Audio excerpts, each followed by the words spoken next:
Hello and welcome to the Fireside Chat. I'm Kalpana Singhal, Editor-in-Chief, Tech Plus Media, and today we have Vishwastam Shukla, also known as Vishy, Chief Technology Officer of HackerEarth, as our guest today. HackerEarth is a developer assessment software that helps companies to accurately measure the skills of developers during the recruiting process. In short, HackerEarth helps its customers to improve the quality of their engineering hires and reduce the time spent by recruiters on screening candidates. A very warm welcome to you, Vishy. Thank you so much, Kalpana. Good to be here. So, Vishy, what are your roles and responsibilities as Group CTO of Embassy Group? Well, like any other CTO, bunch of things, under the overall technology umbrella is what I'm responsible for.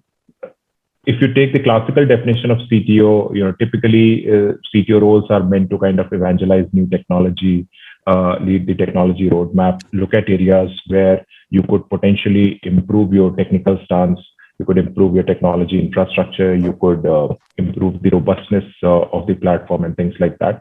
So that of course is something that I do. Along with that, the entire technical org also rolls up to me. So there are some amount of people management responsibilities as well. So taking care of people, hiring people, growing them, investing in them, ensuring that all of them kind of feel aligned to whatever we are doing as part of the organization, and generally moving in the same direction. So yeah, those would be broad responsibilities.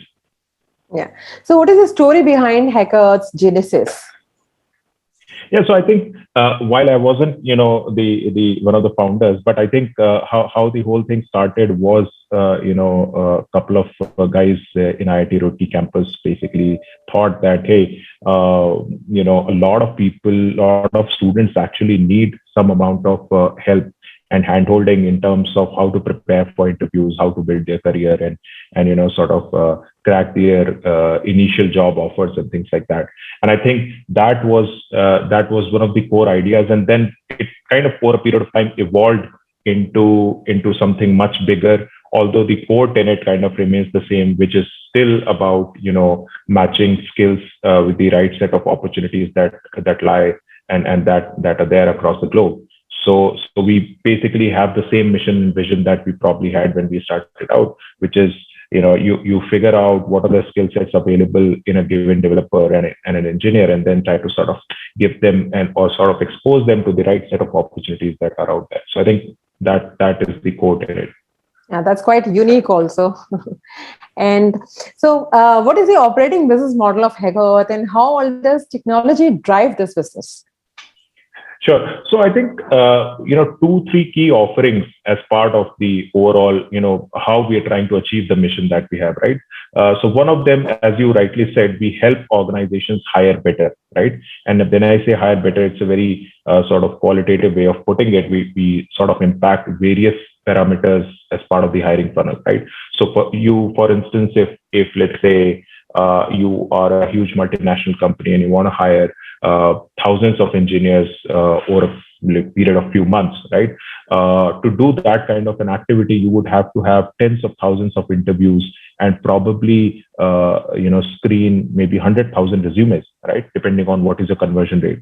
Now, that is a mammoth task, and it's possible that most of the organizations are not able to carry that out really, really well, right? So I think we help with the initial screening and assessment of the candidates so that you drastically reduce your time to hire, right? So that's one, which is primarily through a product called HackerEarth assessments. A natural progression of that is basically you would want, once you've screened the candidates, you've given them a test, they've taken a test, and then you kind of want to do an interview with them. Now, since we're talking about developers and engineers, we would want them to write code during the interview. Most of the interviews actually happen like that.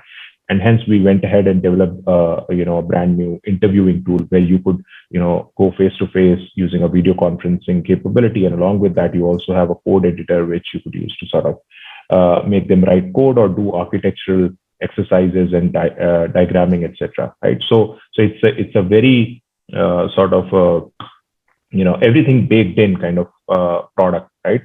For which you don't have to juggle between products. Let's say if people were using Google Google video conferencing, or they were using Microsoft Teams, or they were using Zoom for that instance, right?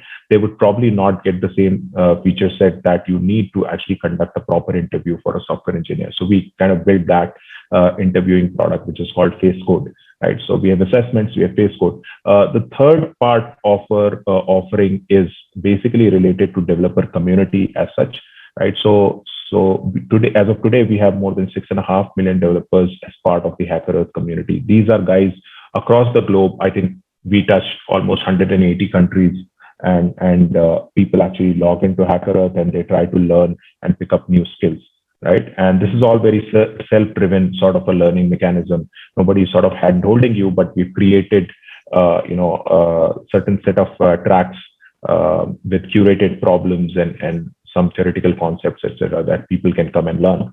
And once you start engaging with the community, there are avenues where you can actually showcase those skills, right? So one of those avenues is, let's say, hackathons, right? So if a company, let's say you're a cloud computing company and you launch a new set of cloud services for your customers, you could actually evangelize those new set of services on something like HackerEarth community, right? You could organize a hackathon for a wider community, millions of developers out there, and you could ask them to build interesting stuff using those APIs and using those new set of services.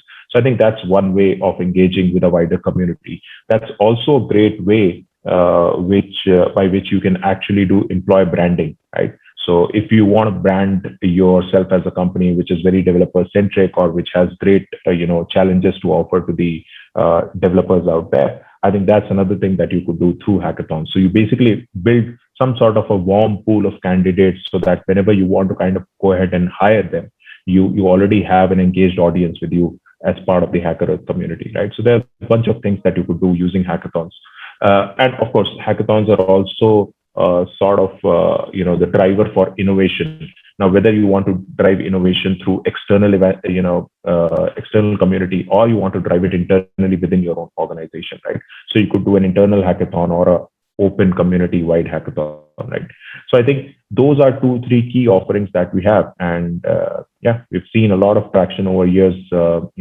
That's what everything's going well so far. Yeah, quite interesting. So what is your GDM strategy you follow at HackerEarth, and who are some of your marquee customers? Yeah, so I'm not sure if I'm allowed to take names here because there could be some restrictions over there. But we work, just to give you a sense, we work with the who's who in terms of the market out there, right? So whether it is the FANG companies, or biggest of tech companies across the globe, or some of the fastest growing startups in India or in the US. There is no segmentation in terms of, okay, we only work with this size or certain category of customers. We eventually end up working with pretty much everyone, even the smallest of startups who are hiring, let's say, maybe 5-10 engineers in a year. I think some of our tools actually are really helpful for them, because they definitely need more help. They need more hand-holding in terms of hiring bandwidth and things like that. So I think we work across the spectrum, and even in terms of industry, if you look at it, right, I think every single enterprise, every single organization which is ambitious and wants to keep themselves abreast with what is happening in the world is hiring software engineers. Even if you are in a very brick and mortar kind of a business, you could be a manufacturing business, you could be a real estate business, you could be a banking and an insurance sector company, right? Every single company worth its salt is actually hiring software engineers. So from that perspective, it's not just restricted to tech, but it's also kind of catering to a lot of non-tech sectors out there. Yeah, but do you think, companies of those sizes are actually in the phase of adoption of technical assessment to standardize hiring process or creating hiring benchmarks? Yeah, just to give you an example, one of our biggest customers in the US is a shoe company, right? It's a shoe company. It is known for manufacturing shoes. And if you speak broadly, they are known for manufacturing sports, accessories. Now, do they need tech? Hell yes. So I think every single company which is growing fast, which wants to grow fast, I think they are hiring engineers, and we see a lot of opportunity. It's a very, very secular growth trend. I think the industry in itself is kind of growing really big. Yeah. So that's really nice. Like, hackathon is actually aligning the HR managers with the engineers through the technological development. So during the pandemic, what are the specific change in technology trends you have witnessed among clients in India and globally? Yeah, so I think a pandemic, initially when it came, it was obviously, very difficult for every single business, including us. Nobody was sure where we are headed. Of course, we have a lot of doomsday naysayers and things like that.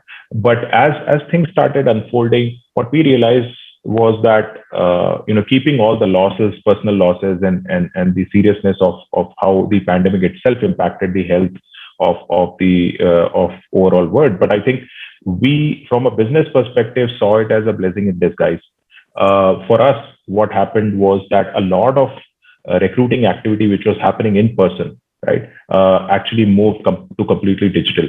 Which means if somebody was using our online screening, for 10-20% of their roles, started using it for 100% of their roles. If somebody was doing 100% of their interviews in person, started doing 100% of their interviews online, right? And that was a huge shift. And so I think, as months passed, I think after the initial 6 to 9 months of the pandemic, I think we saw that trend happening, and suddenly everything kind of skyrocketed for us in terms of adoption and usage, not just from existing customers, but we also saw a huge windfall in terms of new customers trying to adopt these techniques. So I think that is definitely one of the things that we noticed. The other thing that I see is that a lot of this activity related to recruiting, interviewing, hiring, screening, etc., is actually not going to go back to in person. And the reason for that is we all have seen that things can actually be managed remotely. If I want to hire, a software engineer for my team, I don't necessarily have to fly him down from, let's say, NCR to Bangalore just to interview him for a few hours. Does not make sense. I can very well do that, over a Zoom call or a face code interview, right? The same thing applies to a lot of other organizations, even to the extent that if the candidate is present in the same city, in a city like Bangalore, you have commute times in hours, right? Or in a city like Mumbai, you could take hours to go from one end of the city to the other. So I think all of that has been rendered unnecessary. And I think people have realized that, hey, 90% of what value that we were trying to derive out of those in-person interviews can actually be done, through these online means. And yes, while face-to-face interactions do have that value, that can actually come in much later, is what people have realized. So I think a lot of this, windfall that I was talking about is actually going to stay. This is going to stick, and this has been a behavioral change that we've seen, and people are just going to stick with these behaviors. Yeah, absolutely. I resonate with what you say that during the pandemic, people have started hiring remotely, and this is going to continue. But there are other solutions available there in the market. So how HackerEarth is different from its peers, and especially when I can see like you are talking specifically about hiring software engineers. So what is the difference like that HackerEarth is making? Yeah, so there's definitely a lot of solutions out there. Competition is out there. I think one of the things that we ourselves have learned about our product, and this is pretty much what we've heard from our customers, right? While we may go and claim that, hey, HackerEarth is probably the best product out there, blah, blah, blah, all that is unnecessary, because unless your customers tell you something and validate that, there's not much value in it, right? So I'll tell you what we've heard from our customers. One thing that we've heard is, from a product offering perspective, we pretty much cover the spectrum end to end, right? So there are no known wide feature gaps as such that they see in our product. So that's one thing. The second thing that they get while using HackerEarth is that we have one of the biggest content offerings, the content library that we have, right? These are questions that candidates attempt while taking a test, and somebody has to create these questions. So while the competition might have a few hundred or maybe a few thousand questions as part of their library, HackerEarth today boasts of about 13 to 14,000 questions. Right, that's the biggest library out there amongst the competition. So I think that's the second thing that we've heard. And the third thing, which honestly is probably the biggest differentiator that is out there, is the robustness of the platform and the way it can scale and handle large loads, right? So if you're talking about an organized, let's take an example of an Indian IT services company. Typically, these guys hire tens of thousands of engineers any given year. On a good year, they will probably hire even 50,000 to 100,000 engineers, right? The current demand that we see in the IT space, the top ones, the top three or top four are actually going to hire more than 100,000 engineers. Now, if you have to do that kind of a hiring, you need a tool which can actually take that kind of a load, right? And that's where I think we have proven ourselves repeatedly. We work with the biggest of IT services firms in India, and they have come to us from competition. They have told that, hey, we were working with XYZ and that didn't work out for us. Can you help us, right? So I think that's one of the biggest validations and differentiations that I see. Yeah. So how investing in developing company culture in a candidate's market is working out for you? Right. So you're talking about HackerEarth as HackerEarth culture? Yeah. Okay, got it. Yeah, so I think in my experience, I've been in the industry for I think close to 15 and a half years now, and what I've seen is that each company has a set of tenets and a set of DNA elements that are very core to it, and these are not things that one can sort of write in some sort of a book and say that, hey, you go ahead and follow this, right? You can't really write a constitution and say that this is what we go by, right? Can't do that. I think some of these things come very naturally, evolve very naturally. From a culture perspective, I think we started off as an organization with a very, very open mindset, very friendly, very candid kind of a workplace, and that has helped us sort of evolve with that openness and that candidness as one of the core elements of the culture. Of course, added to that, I think we've laid a lot of focus on making sure that we hire candidates from diverse backgrounds as well. I think that is one thing which has led to a lot of innovation within the organization. It has led to a lot of openness in general in terms of being open to ideas, being more being more experimental at times. So I think all those are very, very key elements of our culture, and I think it is probably, for me at least personally speaking, it is one of the best cultures that I've come across in the industry. Not just comparing it to places where I've worked, but also from what I hear from my colleagues and from my friends elsewhere. So I think, yeah, culture definitely is something which I'm actually very proud of what we've done here at HackerEarth. Yeah. So when you talk about sourcing, so can you elaborate what are the tectonic shift you are witnessing in sourcing talents? Yeah. So I think sourcing has always been a very, very manual intensive kind of an activity, right? And like I was saying, if you had to hire thousands of engineers, I'll give you another example. Let's say we are talking about the biggest search company out there, right? Without taking the names, they want to hire tens of thousands of interns every year, right? And this is done globally. Now, how do you hire tens of thousands of engineers globally across maybe 10, 20, 25 different countries, right? To be able to hire, and the last time we did this kind of an exercise with them, they were hiring, they were actually going to assess 25 to 30,000 candidates globally, right? You can't source 25, 30,000 candidates globally in a matter of, even few weeks. It will be very, very difficult, right? Because of course, you will have to remove a lot of noise. You can't really go out there and make some noise about it and expect to get 50,000 good candidates in your candidate pool, right? So I think those are some very real challenges with sourcing. How HackerEarth has kind of tried to solve that is, again, via the community to a large extent, where we already have what I mentioned as the warm pool of candidates. These are people who are actively engaged in hackathons with us. These are people who are taking hiring challenges, hiring assessments on a regular basis, right? So we know what are the skill sets that these guys have. And all we have to do is, out of these 6.5 million, maybe filter out a few more relevant ones. And all of that is pretty much automated these days, right? So I think that solves the sourcing problem to a great extent. Does it solve the sourcing problem completely? Maybe not, right? I think we still need to do a lot more, but it's still, hundreds of times better than actually doing everything manually. Yeah. So how inclusivity and diversity add to propel the growth of an organization according to you? Yeah. So like I was saying, it's true for HackerEarth and it's true for every other company that we've worked with. I think what happens is when you are inclusive, when you have that kind of a mindset, you are inherently open in terms of what kind of solutions you want to try out, and you don't really have a closed mindset, right?